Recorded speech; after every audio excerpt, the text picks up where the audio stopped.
Students, in this video, we are going to discuss about the chapter number 4 from the book Hornbill.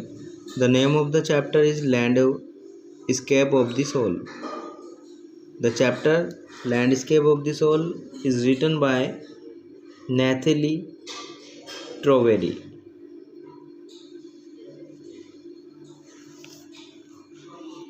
So, first of all, we shall discuss about the main points of the chapter. So you can see here is the main point of the chapter. Wu Daoji was a famous Chinese painter. Wu Daoji इस chapter में एक famous Chinese painter होते हैं. He was commissioned to paint a landscape by the emperor. सम्राट के द्वारा उसे paint करने के लिए कहा जाता है. The emperor was highly impressed by the landscape that Wu Daoji painted. और एम्परर जो होते हैं वो वू दाओजी जो पेंटर हैं उनकी पेंटिंग से बहुत ज़्यादा इम्प्रेस होते हैं. Wu showed a cave drawn in the landscape to the emperor. Wu Daozi हैं पेंटर हैं, वो एम्परर को एक लैंडस्केप यानी केव बनाते हैं और उस केव का वो पिक्चर शो करते हैं. ही टोल्ड हिम, और वो राजा को एम्परर को बता देते हैं that there lived a spirit in the cave. वो बताते हैं कि इस केव में एक आत्मा रहती है. Saying this the painter entered the cave drawn in the landscape. Saying this, ऐसा कहकर पेंटर जो है लैंड यानी जो केव उसने ड्रॉन की है उसमें वो अंदर घुस जाते हैं. The door close behind him, उसके पीछे से दरवाज़ा बंद हो जाता है. The painting had vanished and the painter was never seen again in the world. और पेंटिंग जो होती है वो सदैव के लिए समाप्त हो जाती है और पेंटर दोबारा से संसार में दिखाई नहीं देता है. Such stories are quite common in Chinese classical education.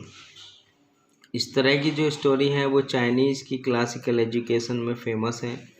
A Chinese landscape is quite different from a European.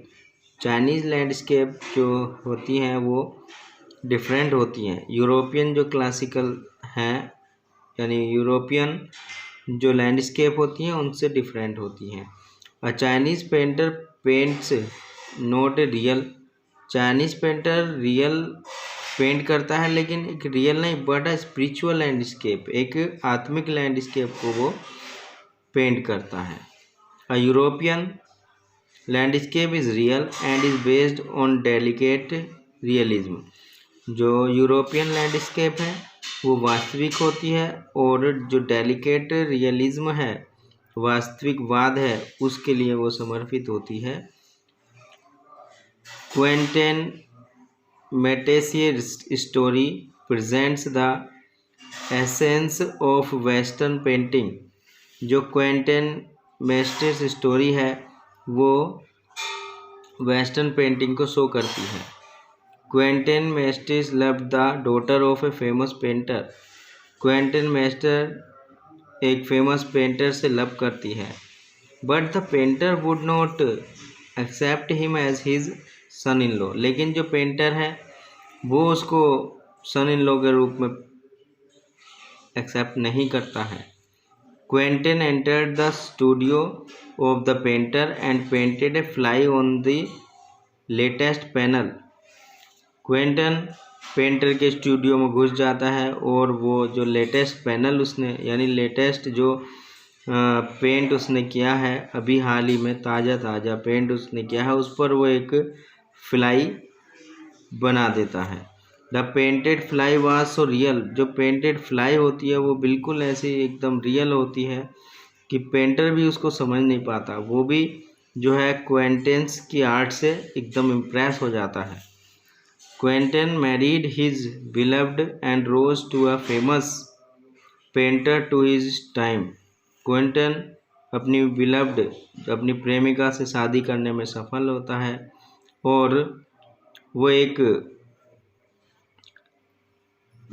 Famous painter अपने समय का बन जाता है।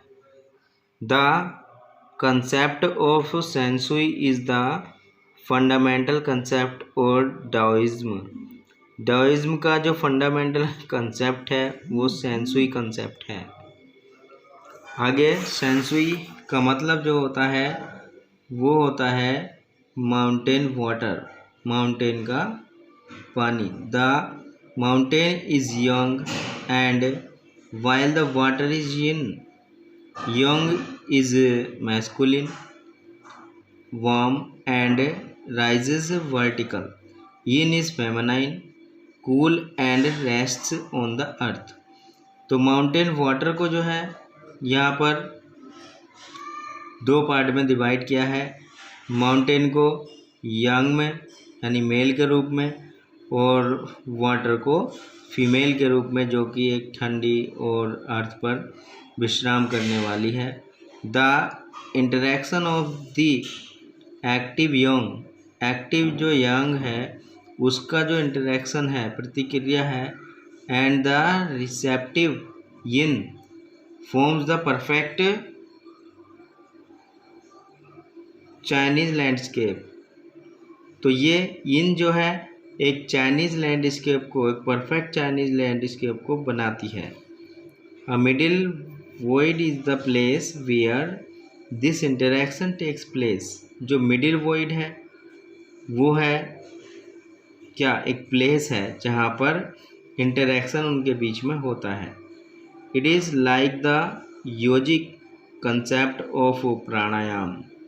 ये एक प्राणायाम का योजिक कंसेप्ट है, यानी योगिक कंसेप्ट है, योग से रिलेटेड है। Man finds a fundamental role as he is the eye of the landscape.